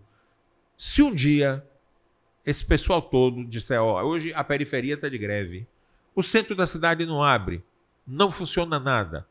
Mas, enfim, foi outra luta minha, horário de verão. Consegui, sim. Aí, no sábado, meia-noite para domingo, ele ia entrar em vigor, né? Aí, um político muito forte aqui da Bahia, ele estava também ocupando um cargo muito alto lá em Brasília, e ele conseguiu que o Supremo Tribunal Federal fizesse um plantão extra. E bastou uma canetada de eles não precisaram nem ir deu de casa mesmo. Eu soube levaram lá para ele caçar a liminar que eu consegui, e ele em casa assinou a liminar, derrubando a minha liminar. Caçou a minha liminar, e aí meia-noite a Rede Globo anuncia: foi derrubada a liminar do estado da Bahia, e a partir de agora, meia-noite, atrasem ou adiantem, né, seus relógios. Eu não sei se o termo era atrasem ou adiantem. Para começar e para também não sei. A partir de agora, trazem ou adiantem seus relógios, porque vai começar o horário de verão. Eu digo, puxa vida, esperaram a gente ter o gostinho da doce na boca. O doce na boca, Jackson. A gente vai ficar fora do horário de verão, vamos ficar fora. Mas eu soube que vários interesses políticos aí agiram e a gente perdeu o horário de verão, de ficar fora do horário de verão, para o povo mais humilde, mais vulnerável, não ter que acordar agora às 4 da manhã e continuar acordando pelo menos às 5 da manhã. Então, outra atitude de cidade humana. São muitas atitudes de cidade humana. Agora, você não vai querer que um gestor psicopata que só quer o poder pelo poder, não estou dando nome aqui a ninguém, pelo amor de Deus, por favor, não estou falando de ninguém em especial. Estou dizendo que existe no Brasil 80% de políticos que são naturalmente psicopatas. E por isso até que estão na política, porque gostam do poder pelo poder. Nem tanta gente tem assim essa obsessão pelo poder, mas os psicopatas têm. Os psicopatas têm obsessão pelo poder. E por isso que 80% deles estão aí. E esses homens não vão nunca querer fazer política humanista, porque eles querem ver as pessoas sofrerem, como os animais domésticos em casa. Eles fazem coisas insanas, absurdas. Outra coisa que nós criamos, que foi bacana também, Jackson, foi o SIM, ali no comércio. Salvador, quando eu cheguei, era a capital brasileira do desemprego. E aí a gente criou o SIM, Serviço de Intermediação de Mão de Obra. Domingos Leonelli me ajudou muito na época, era meu secretário de Economia. Celcinho Cotrim também trabalhava com o Leonelli nessa parceria do SIM. E nós criamos. E através do SIM nós conseguimos intermediar em 8 anos 400 mil novos empregos em Salvador. Ou seja, uma empresa que vinha para Salvador, a Moura do B, por exemplo, está aí fazendo ação de obra, mas no meu tempo até fazia mais. A gente exigia que a mão de obra fosse toda de Salvador, porque ela é uma empresa de fora, de Recife, de Pernambuco, podia querer trazer mão de obra de lá para cá, né? Então a gente tinha uma política no SIM que qualquer empresa de qualquer país ou de qualquer estado do Brasil que viesse fazer obra em Salvador, qualquer obra, tivesse que contratar via SIM, através do SIM. Empregar o povo daqui, né? E lá no SIM tinham só soteropolitanos. Ou um ou outro do interior da Bahia tinha sempre, mas o grosso eram pessoas de Salvador. A gente subiu 7 posições no ranking do desemprego. Saímos de último lugar, atrás até de Teresina do Piauí, que é uma cidade paupérrima, né? João Pessoa da Paraíba também é muito pobre, pois a gente estava atrás dessas cidades em geração de emprego e renda. Depois que criamos o SIM, nós subimos no ranking 7 posições, deixamos 7 cidades para trás da gente e saímos da lanterninha, né, da cidade capital do desemprego no Brasil. Enfim, eu diria que a travessia marítima, a plataforma Ribeira. Eu vou te contar uma coisa. Rapaz, eu só acredito porque eu vivi. Se eu não vivesse a situação, eu não acreditaria. Você sai de São Tomé de Paripe, aí você arrodeia toda a Península Itapajipana, se arrodeia para chegar na Ribeira, na Cidade Baixa. Era 1h30 de ônibus. 1h30 de ônibus. Meu pai, quando foi governador, a pedido do então deputado Lorival Evangelista, meu pai criou a travessia Plataforma Ribeira. 5 minutos de barco, contra 1h30 de ônibus. Meu pai saiu do governo, 20 e tantos anos depois eu chego na prefeitura de Salvador. Aí eu já sabia, como vereador, já sabia desse problema, que meu pai fez, mas o governador que veio depois de meu pai desfez. Eu não sei se foi pressão das empresas de ônibus, porque o trem trazia 1.000 pessoas, fazia 1.000 viagens por dia. Entendeu? Então tirava muita renda das empresas de ônibus. Os empresários de ônibus nunca gostaram de meu pai ter feito aquilo. A travessia que 1h30 de viagem virava 5 minutos. Porque a enseada mesmo, né, de Itapajipe. Então a pessoa fazia isso de ônibus para chegar na Cidade Baixa. E a travessia era isso aqui. Aí João Durval fez a viagem que era de 1h30 e custava, não sei na época quanto era, se fosse hoje, R$4,80, né? E essa travessia aqui eu botei a R$1,50, 50 centavos e só 5 minutos. Então você Baixou podia tudo, dormir até custo 1 hora a e mais. tempo de travessia. Uma E a diferença. pessoa podia dormir 1 hora a mais. Eu pensava sempre na qualidade de vida das pessoas do subúrbio. Quem fazia esse trajeto aqui era só quem morava no subúrbio, porque aqui estava o subúrbio, aqui é a Cidade Baixa. Então você sair daqui para aqui era 1h30 de ônibus, pelo amor de Deus. E 1 hora a mais de sono faz uma diferença, Não principalmente nesse povo que você estava traçando o perfil há poucos instantes, né? Que tinha que acordar 4 horas no horário de verão. Para arrumar a cidade para a gente. Arrumar né? a cidade. Pois bem, aí 20 e tantos anos depois, quando eu assumi, eu digo, vou fazer uma coisa que não precisa nem de a prefeitura fazer lá a participação popular, as reuniões de participação popular, que eu já sabia que ia dar isso. Ainda assim, eu falei com Marta para fazer, a vereadora Marta Rodrigues. Aí Martinha foi lá e fez a pesquisa popular com o povo. Naquela época não tinha WhatsApp, né? Não tinha internet. Estou me referindo a 2005, primeiro ano que eu cheguei na prefeitura. Aí Marta foi lá, fez a reunião, bateu em cima. O que é que vocês mais querem aqui em Plataforma e região? Voltar à travessia marítima, Plataforma Ribeira, que há quase 30 anos foi desativada, provavelmente por pressão dos empresários de ônibus. Eu digo, Marta, eu já ia fazer isso, mas eu queria a legitimação disso, porque vai custar, não é barato, vai ter que fazer 2 atracadouros. Eu quero a legitimação e os barcos, ou alugar os barcos. Mas os atracadores é que seria mesmo investimento. Os barcos geralmente são de aluguel, como foram de aluguel. Aí eu digo, Marta, eu queria legitimar, só isso, legitimar. Para eu ter minha consciência tranquila e o povo ser atendido no que realmente, de fato, é o que eles querem. Jackson, eu duvidei que fosse 5 minutos. Eu digo, não é possível. 1h30 de ônibus, 5 minutos. Poxa, peraí, e o tempo de entrar no barco? E o tempo de sair do barco? Só aí já é 1 minuto. Então essa travessia é 4 minutos. Não deu outra. Eu entrei no barco. Eu digo, eu vou fazer. Eu não estou acreditando que é só 5 minutos. Porque todo mundo chegava em meu ouvido para parabenizar, né? Ô, João, parabéns. 5 minutos agora o cidadão sai de São Tomé de Paripe. São Tomé de Paripe não. Sai de Plataforma. A travessia, eu estou confundindo com o trem que vai até São Tomé de Paripe. Que eu também fiz a reumanização de todas as estações de trem, as 10, e com bicicletários. Porque eu sabia que muita gente ali no subúrbio usava bicicleta. Aí eu fiz bicicletário e reformei as 10 estações de trem. Para hoje está servindo para nada, né?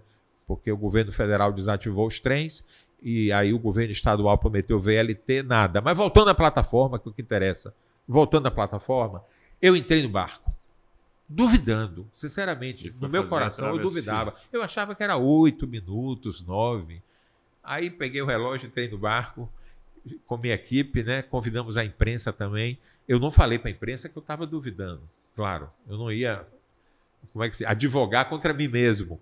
Mas eu entrei duvidando, Jackson. Eu digo, não pode ser só 5 minutos. Gente, tem um tempo de entrar, tem um tempo de soltar. Na hora de soltar, as pessoas mais velhas têm preferência, as senhoras grávidas, né? As pessoas obesas têm mais preferência também. Então não é 5 minutos. Eu vou no barco. Aí entrei com a equipe de governo. Rapaz, não é que deu 5 minutos? Contando com o tempo de entrar no barco, sair do barco. Então a viagem mesmo, 4 minutos. E antes era 1h30. E que se fosse 8, como você achava que podia ser, já era... Não é verdade? Mas não, eram 5 minutos cravados. Ali. Isso foi uma atitude de humanização, aí uma política de humanização. As pessoas puderam passar a dormir 1 hora a mais, coisa que o horário de verão castigava todo mundo enquanto vigorou no Brasil, até que Lula acabou com isso definitivamente, né? Então são essas atitudes que humanizam a gestão. Você humaniza, agora legitimando melhor ainda, né? Como eu fazia, a gente botava a urna e as pessoas votavam. Qual é a obra mais importante que você acha que seu bairro precisa? Aí todo mundo ia lá, escrevia e botava na urna. Aí a gente contabilizava no final do dia, às vezes no final de uma semana. Bairros muito grandes, como Cajazeiras, era uma semana de PPP. Mas a gente colhia com legitimidade. Para saber qual é a necessidade real do povo, né? Isso. O que é e por prioridade. Ordem, né? E por ordem, a gente pedia que as pessoas botassem a maior necessidade, a segunda e a terceira. Às vezes ia até a quinta. E aí a gente ia por ordem. Aí quando a gente realizava a primeira, o normal era no ano seguinte, a segunda já subir para primeiro, né? Mas às vezes não. A cidade tem uma dinâmica, né? Salvador é uma megalópole. Salvador tem uma dinâmica que mudava às vezes. Às vezes aquela que era a segunda prioridade no ano, 2 anos depois ou 3 anos depois, já não era mais prioridade. Não aparecia nem entre as 5. Pela dinâmica de Salvador, né? Vai tendo outras necessidades. Né? Interessante. Salvador é muito dinâmica. Então é isso. Eu acho que reformamos também todas as 10 estações de trem e, como eu dizia, botamos bicicletário. Porque eu notei que as pessoas no subúrbio usavam muito a bicicleta. Muito. Pessoas muito humildes, né? O subúrbio extenso. E o subúrbio, ele é muito horizontal. Ele tem poucas ondulações de relevo. Ele é muito horizontalizado. Sobretudo aquela área da praia ali é muito horizontal. E aí eu via que as pessoas usavam muito a bicicleta. Aí eu digo, olha, em cada estação de trem, já que sou eu, não é o governo federal mandou dinheiro, mas o projeto que ele está fazendo é a prefeitura. Então bota no projeto aí, bicicletário, para a pessoa vir de bicicleta de Itacaranha, de plataforma, de Praia Grande, de onde for. O subúrbio tem várias localidades, né? Lobato. Bote sua bicicleta no bicicletário e entre no trem. Vai, trabalha, volta, sai do trem, sua bicicleta está lá lhe esperando para você ir para casa de bicicleta. Fizemos 10 bicicletários, um em cada estação de ônibus. Aí hoje eu fico triste mesmo. Hoje nós estamos em 2023, estão lá os bicicletários, mas cadê os trens? O bicicletário era dentro da estação de trem, acoplado assim, acoplado. Para você sair de um modal para outro modal. Modal ferroviário, modal bicicletário. Os 2 modais assim, interagindo. Aí facilita o trânsito das pessoas. Isso, então, essa ação que você fez do bicicletário foi antes dessas bicicletas do Itaú. Antes. Tudo foi bem antes das bicicletas do Itaú, dessas compartilhadas. Sim. Eu estava outro dia, tem um tempo já, fazendo uma filmagem na cidade de Canavieiras, eu não conhecia, e aí me chamou a atenção a quantidade de bicicletas que transitam pela cidade de Canavieiras. Aí eu fiquei pensando o seguinte: qual é o transporte do futuro? É a bicicleta. É a bicicleta. Assim, mesmo que tenha o VLT, que tenha o trem, que tenha metrô, para fazer, né, as ligações de alguns de pontos, modais, de um modal para o outro modal. Para o outro, bicicleta, né? Então, agora, sabe o que é que prejudica Salvador em termos de bicicletário, de bicicletas de um modo geral? O relevo, a topografia. Salvador tem muitas ladeiras. Certo? Se a gente for falar o nome das ladeiras aqui de Salvador, Ladeira do Carmo, Ladeira da Fonte Nova, Ladeira da Preguiça. Que já... Não é? Salvador tem muita ladeira, Jackson. É só ladeira. Então a bicicleta... Para pedalar nessa ladeira acima. Isso, abaixo tudo bem que, né, É só pegando no freio, mas acima é força mesmo que, né? Isso prejudicou Salvador. Salvador não evoluiu mais no uso da bicicleta por causa da sua topografia. Cidade alta, cidade baixa também, né? E as ladeiras, as várias ladeiras. Mas ainda assim tem uma boa parte da cidade que é possível trafegar. Sim, de sim. bicicleta, Tanto né? que eu aplaudi aqui o prefeito e o ex-prefeito pela bicicleta compartilhada. Essas do Banco Itaú estão servindo muito para as pessoas trabalharem também.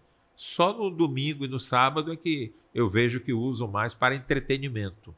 Mas para trabalharem estão usando muito também. E paga rápido ali no cartão de crédito.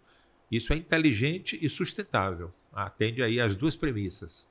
Maravilha. Ó, aqui nessa caneca tem alguma pergunta, alguma coisa assim que... Pra eu pegar Para uma? você pegar uma, saber qual é a sua sorte aí.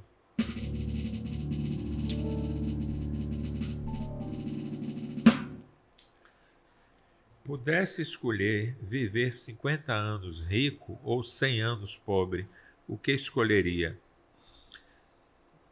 100 anos pobre ou 50 anos rico? Eu nunca pensei nisso. Vocês botaram uma coisa aqui. Deixa eu refletir aqui.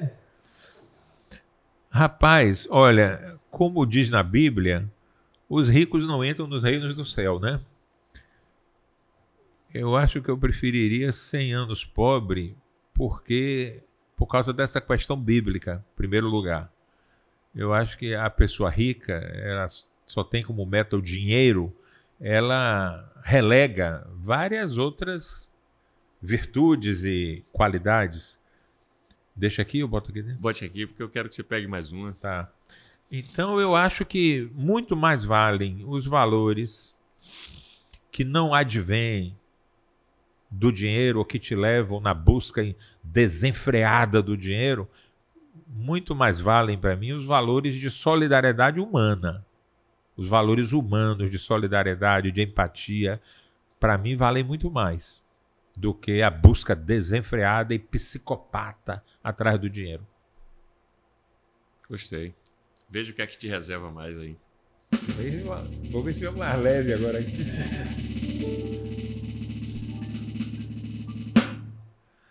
Vamos lá.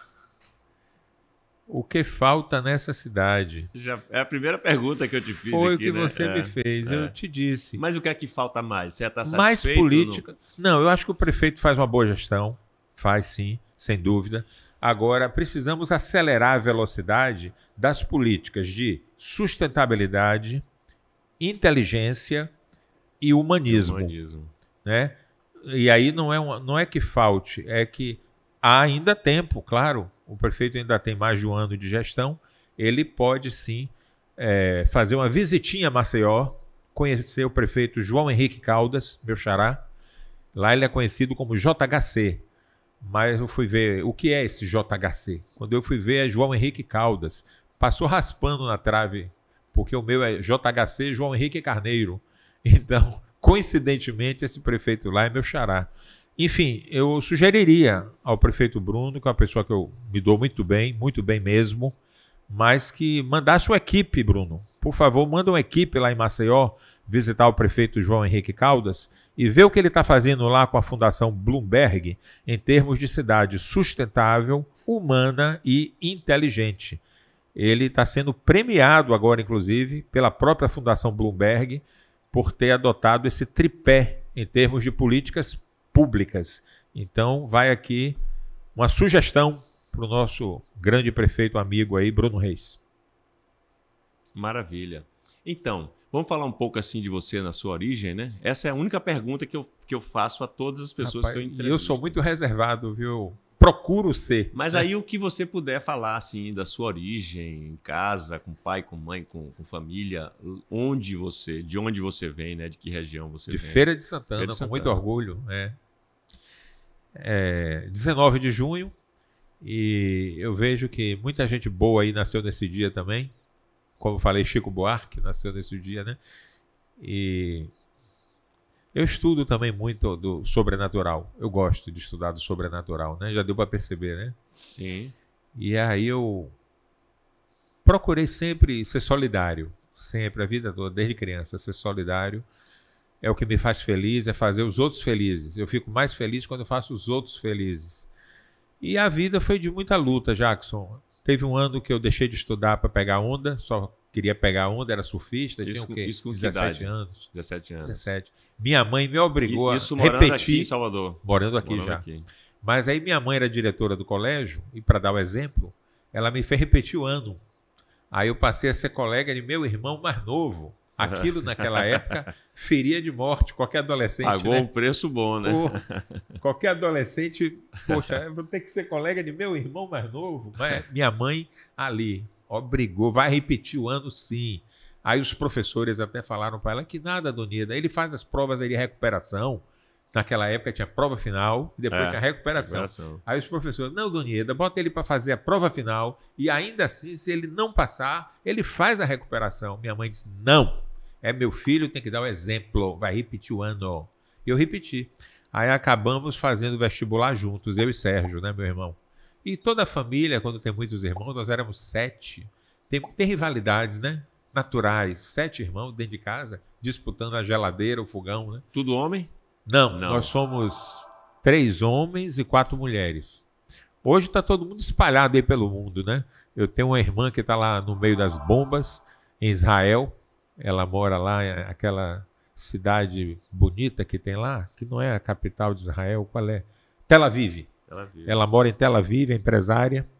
Tem uma outra que é do marketing, Gal, trabalhou muito com Duda Mendonça, nosso saudoso Duda, né? Trabalhou muito com Duda aqui, daqui ela foi para São Paulo, lá ela virou diretora de uma empresa de marketing e hoje ela é independente, tem o próprio negócio dela de marketing, mas não voltou mais para Salvador, ficou lá em São Paulo, né? O outro, Sérgio, mora em Feira de Santana, é secretário de Meio Ambiente. Morou lá? Sempre ele? Não, ele sempre morou aqui. Mas agora o prefeito convidou, o prefeito Colbert Martins convidou e ele foi ser secretário de Meio Ambiente e Sustentabilidade. É o que você falou, né? A Feira de Santana, Jackson, bicicleta é 3 vezes mais do que carro. Como a cidade é toda plana, feira não tem. Exatamente, você já reparou? É toda plana, exatamente. Feira é toda plana, não tem uma ladeira, cara. Facilita, né? Porra, lá são 3 vezes bicicleta, se comparar com o número de carros. Eu digo, poxa, nem para Salvador ser assim, né? Mas também nossas ladeiras têm história, né? Ladeira da Preguiça tem uma história. Se você for buscar o nome das ladeiras, você já se deu esse trabalho? O porquê, né? O porquê daquele nome daquela ladeira. Eu li recentemente, rapaz, os nomes das ladeiras contam uma história. Por isso a ladeira ganhou. Tem uma história da Ladeira da Preguiça. Você sabe qual é? Não sei qual é, não. Você lembra? Os escravos subiam, né, com os sacos nas costas, o peso, o que fosse, nas costas. Quando chegava no meio da ladeira, eles paravam para descansar, porque não aguentavam. Subia a ladeira, muito íngreme, né, a Ladeira da Preguiça. Peso nas costas. Com peso nas costas. Aí ela ganhou esse nome, porque eles paravam para descansar. Mas os senhores de engenho e as esposas, as patroas, não gostavam, porque eles paravam para descansar mais ou menos no meio da ladeira. Aí botaram o nome Ladeira da Preguiça, querendo dizer que era preguiça do escravo. Os escravizados eram preguiçosos quando eram o Pelourinho, humanos, né? O Pelourinho, você sabe, a Ladeira do Pelourinho. Do Pelourinho, Porque espancavam. Tinha um Pelourinho ali, né? Um tronco onde... Isso. Então, chicoteavam publicamente, né? Os era público, escravizados. era um negócio desumano, né? Cruel. Mas eu quero dizer que todas as ladeiras de Salvador, a gente reclama porque Salvador não pode ser uma cidade 100% de bicicleta, mas é por isso, porque a gente também tem essa cultura, que as ladeiras contam a nossa história. Ladeira da Fonte Nova tem uma fonte, né, de água, né? Isso. Ladeira da Água Brusca. Da Água Brusca. Todos têm a ver com a história. E acabam contando a história da cidade, né? E isso é interessante culturalmente. Rua do Rola Cabeça, né? Parece que tinha uma coisa cruel ali. Que essa eu não conheço. Rolava a cabeça mesmo, né? Daí captava e... Então tem uns nomes que contam um pouco a história. Se a gente for na origem mesmo, vai ver que a história nem sempre... Não, e a nossa história não foi bonita, não, né? Com a escravidão... Não. Parece que foi o último lugar do Brasil, né, que acabou a escravidão, foi a Bahia, né, ou Salvador. Ou foi a Bahia ou Salvador. Eu li recentemente que foi o último lugar que acabou a escravidão. Então a história da gente é de altos e baixos. Mas você falava da família, né, dos irmãos ali na... Sim, aí todos nos damos muito bem.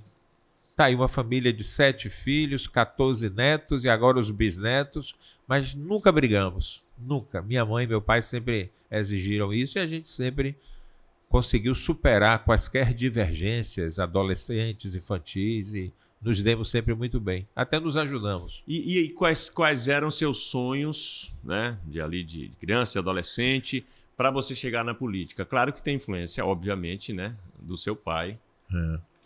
Olha, meu sonho era ser diplomata. Eu queria ser diplomata, mas eu notava que as vagas eram muito poucas e geralmente era o pessoal do Sul que passava.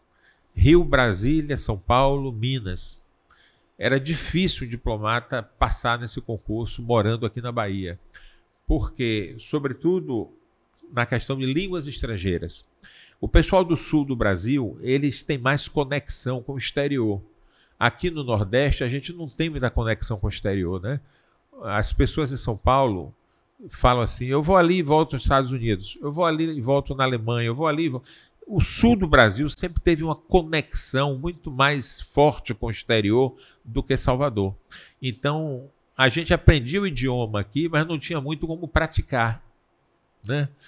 As grandes empresas de São Paulo, pode ver que elas têm filiais no exterior, têm conexões com o exterior. Rio de Janeiro, Minas Gerais, tem conexões muito mais fortes em todas as áreas, sobretudo na iniciativa privada. Então, as pessoas aprendiam o idioma e praticavam. E aí os filhos também praticavam. E aqui a gente não tinha, nunca tivemos essa conexão tão forte assim com o exterior. A gente é baiano, a gente fica aqui na Bahia mesmo. No máximo vai para São Paulo. Não, e você está falando isso e eu estou vendo o aspecto positivo disso, né? Por exemplo, é o Nordeste que sabe votar melhor, né? Não é? É o Nordeste que salva o país como um todo, assim, porque olha mais para si, né? No bom sentido, né? Não que, né? No bom sentido, se vê e vê os valores que nós somos, né? Isso. Não que não seja importante olhar para fora, né? É importante também.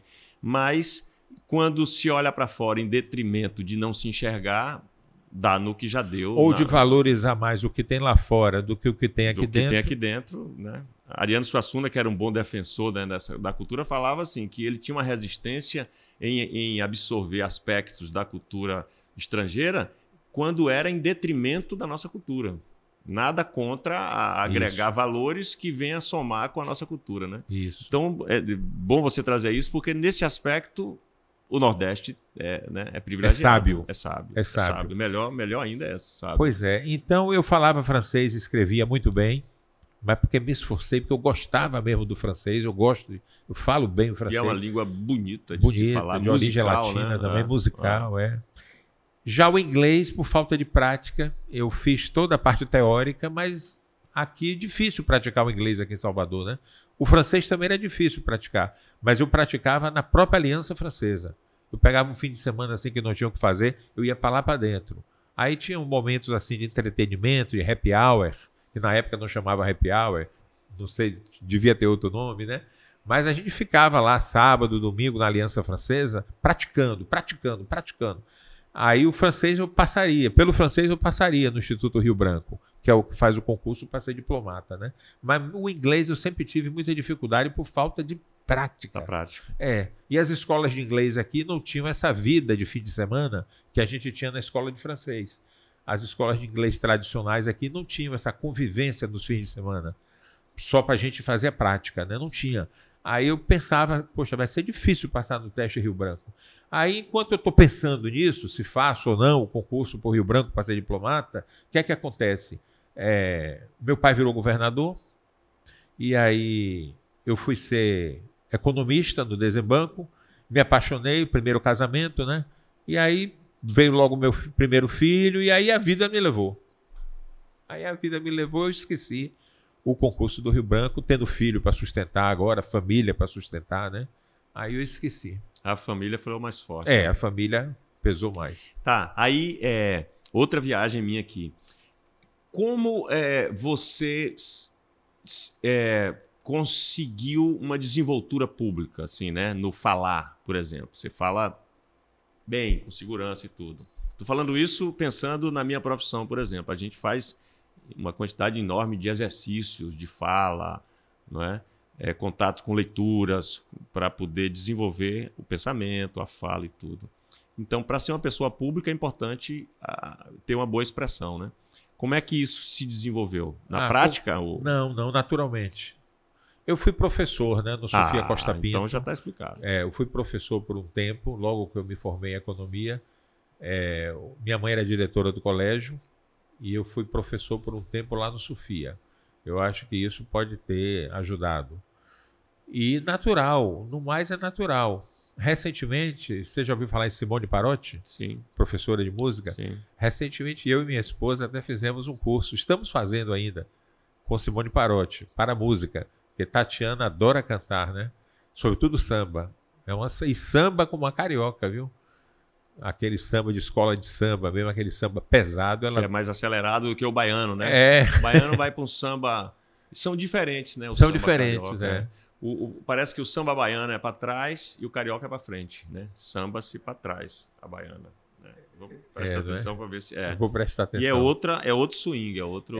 Pois ela samba bem o samba baiano, que ela aprendeu com o pai e a mãe dela em casa, e ela samba muito o samba bem carioca, o samba carioca de escola de samba. Samba enredo, né? Samba enredo. Ela samba do muito morro bem, ali, né? E canta. E ela canta aquelas músicas, decora com a facilidade.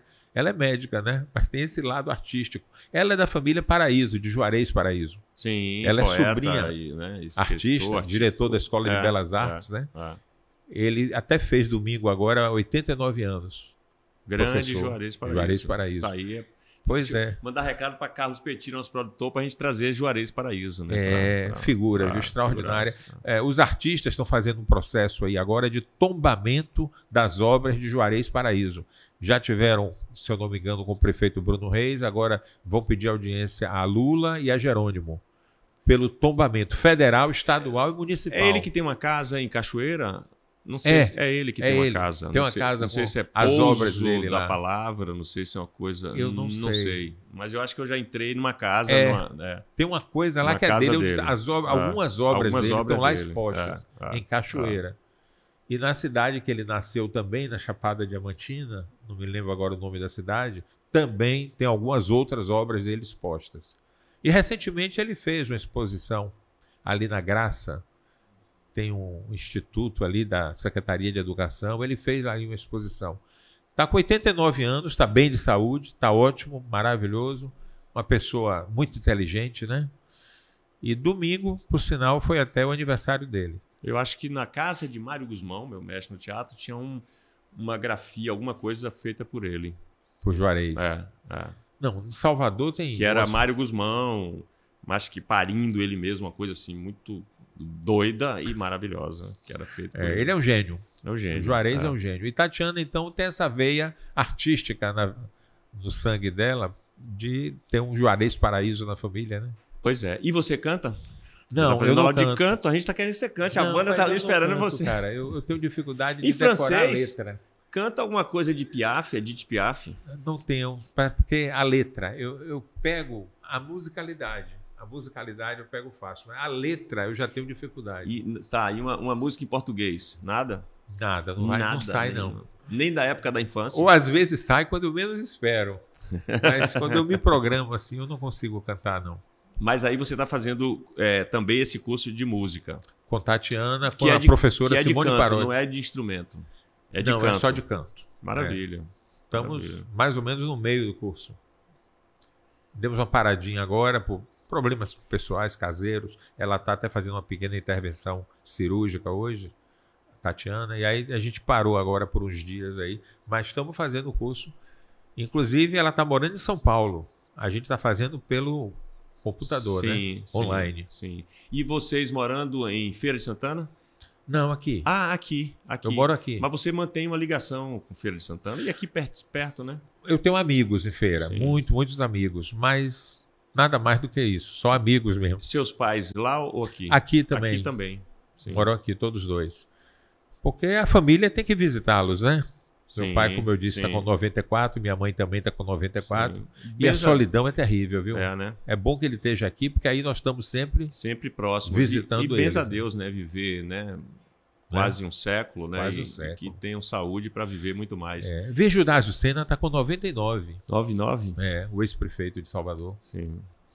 Coisa As boa. pessoas estão vivendo mais. Né? Você trouxe isso aqui, que é um carinho aí feito por sua Minha mãe. mãe né? foi. Quer mostrar aqui? Plastificou. É uma... A maior vitória do Brasil. Tem uma câmera aí? Tem tanto essa daqui, eu acho que pode Aí. estar vendo aqui. Você vê que as capitais brasileiras estão aí nas laterais. Nenhuma das capitais teve esse percentual de 74 a 25. Foi minha mãe que fez com carinho, né? Orgulho de mãe, né? Plastificou aqui Plastificou, para foi. perdurar mais, né? Para perdurar mais, senão a traça já teria comido tudo. Então aqui em cima tem você e César Borges, que Foi na época época. era candidato também a prefeito. E era senador da República também Sim. na época. Você deu essa surra expressiva nele. de Foi a votos. cidade, né? Não fui eu. Aí foi a cidade quem deu, né? E uma figura que fez um trabalho também, assim, né? Eu gosto muito do César. A gente, nessa ocasião, fomos adversários, mas sempre dialogamos muito bem. Uma coisa é ser adversário, outra coisa é ser inimigo, né? Eu não gosto de ser inimigo de ninguém, Jackson. Você vê que eu queria ser diplomata. Diplomata é aquele que não briga, que concilia, né? Então, é o que eu queria na adolescência, era ser diplomata, o conciliador. Então, eu sempre tive adversários na política, mas nunca inimigos, somente adversários. Era o que se falava muito de Luiz Eduardo, né? Que era um grande diplomata. Tanto Isso. que na morte dele, né, veio gente de todos os partidos do Brasil para reverenciar, né? Para homenagear ele, né? Então, você está falando disso, João, e fala um pouco assim da importância, por exemplo, dessa coisa mais civilizada na política. Eu digo em que sentido? Não só no sentido do momento da campanha, não é? Aonde tudo bem, que as pessoas se inflamam ali e são capazes de dizer coisas né, em momento de campanha que não diriam no dia a dia, e nem sempre isso se reflete numa inimizade. Mas eu digo no sentido de que qual a importância mesmo de um prefeito ou um governador, enfim, um político que ocupa um cargo, dar continuidade a um trabalho de outro que já foi feito. Porque aqui na nossa conversa, e você falou algumas vezes, de coisas boas que foram feitas tanto por você quanto por outros que foram interrompidas por um sucessor. E quem é que perde, né? Todo mundo perde, inclusive o próprio prefeito ou governador, que futuramente venha e pega de novo uma prefeitura ou um governo e vai achar coisas que ele próprio pode ter sucateado de outro ou outro, enfim. A importância de se valorizar mais o trabalho, né, e dar continuidade a um trabalho independente de quem fez, né? Claro. Ô Jackson, eu cito muito o exemplo da Fundação Cidade Mãe. Quando o Lídice fez a Fundação Cidade Mãe, a Unicef esteve aqui, premiou, Yara da Mata, irmã dela, foi quem dirigiu a Fundação Cidade Mãe nos 4 anos dela. E foi premiada os 4 anos, porque trabalhava com meninos de rua. Né? O Projeto Axé era parceiro da Cidade Mãe.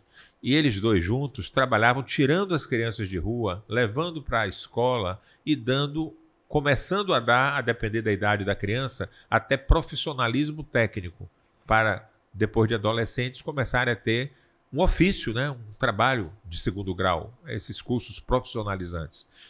Então, o Cidade-Mãe, como o Lídice dizia, porque Salvador tem que ser uma cidade-mãe. É o quê? A que acolhe. Mãe é a que acolhe. E esse projeto do Cidade-Mãe, quando eu cheguei na prefeitura, as 8 unidades estavam fechadas. O mato tomava conta. O mato estava mais alto que o muro. E correntes e cadeados. Eu fiquei assim, meu Deus, um trabalho tão bonito com as crianças de rua. Só porque foi Lídice da Mata, a gestão seguinte vem e crá! Fecha 8 portões com corrente e cadeado e para com um projeto maravilhoso, premiado pela Unicef, que é um organismo que pertence à ONU. Eu estava no dia da premiação, eu também fui premiado, porque eu era vereador quando o Lídice era prefeita. E aí, com a Cidade Mãe, eu criei correndo a Comissão dos Conselhos Tutelares. Foi um projeto de lei de minha autoria e aprovado pelo plenário da Câmara. Aí, por eu ter sido o autor do projeto que criou os Conselhos Tutelares de Salvador, eu fui premiado também pela Unicef.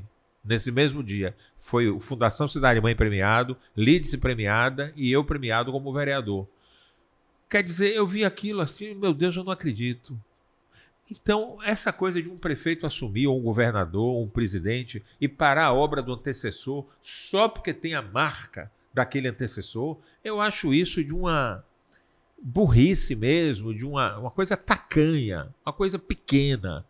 Porque se aquilo é algo que vai servir ao povo, ou que está servindo já, no caso das já inauguradas, ou já está servindo ao povo, você vir apenas por uma motivação política é muito medíocre. Acaba sendo um desserviço, né? Acaba sendo um desserviço e o custo de uma obra parada é maior do que funcionando. Então, para a gente reabrir o Fundação Cidade Mãe, foi uma despesa enorme, muito maior do que se estivesse funcionando. Ainda que estivesse funcionando de forma capenga, dar força a ela, fazer ela voltar a ser o que foi nos anos de Lídice da Mata, aquela bela cidade-mãe premiada universalmente pela ONU, pelo Unicef, mas se ela tivesse pelo menos aberta, o custo seria muito menor de seria manutenção, muito né? menor. Aí você falando de Lídice aí, Lídice é uma pessoa que está na nossa lista aqui para conversar com a gente há um tempão, né? A produção já falou com ela, eu já falei pessoalmente com ela, né? E ela está disposta a vir aqui também conversar. É uma pessoa que tem um trabalho muito importante, né? Na política nacional, né? Tem sensibilidade. E você falando aí dessa cidade-mãe e tudo, então a importância da mulher. Como é que você vê, por exemplo, a importância da mulher na política baiana? Vamos falar da Bahia, né? E a importância é muito grande, Jackson, porque as mulheres normalmente, naturalmente, elas já têm mais sensibilidade do que os homens, né? E a mulher na política eu acho que é fundamental. Era necessário, e vai acontecer daqui mais alguns anos, o número de mulheres nos parlamentos ser o mesmo número que os homens. Aliás, mundialmente, tem mais mulheres do que homens morando nesse planeta. E qualquer cidade que você chegue também tem muito mais mulheres do que homens. Nascem muito mais mulheres do que homens. Então, por que nos parlamentos isso não se reflete? Pois é. Não é? Agora, por conta da força da lei eleitoral, é que se reserva 30% de vagas para mulheres, 30% do horário da televisão para mulheres e 30% da verba do fundo partidário para mulheres. Mas por força de lei, você vê, precisou ser por força de lei. Quando naturalmente a gente tem lá fora muito mais mulheres do que homens na cidade ou no estado ou no país. Não foi só por uma consciência, né, do reconhecimento, né, de todos, homens e mulheres, da importância da mulher, né? Quer dizer, precisou ter uma lei. Precisou de uma lei. Eu fico besta com isso. Eu digo, meu Deus, como estamos atrasados como civilização. Aí é no mundo inteiro, né? Como civilização mundial, estamos atrasados como planeta Terra. Como planeta, estamos muito atrasados.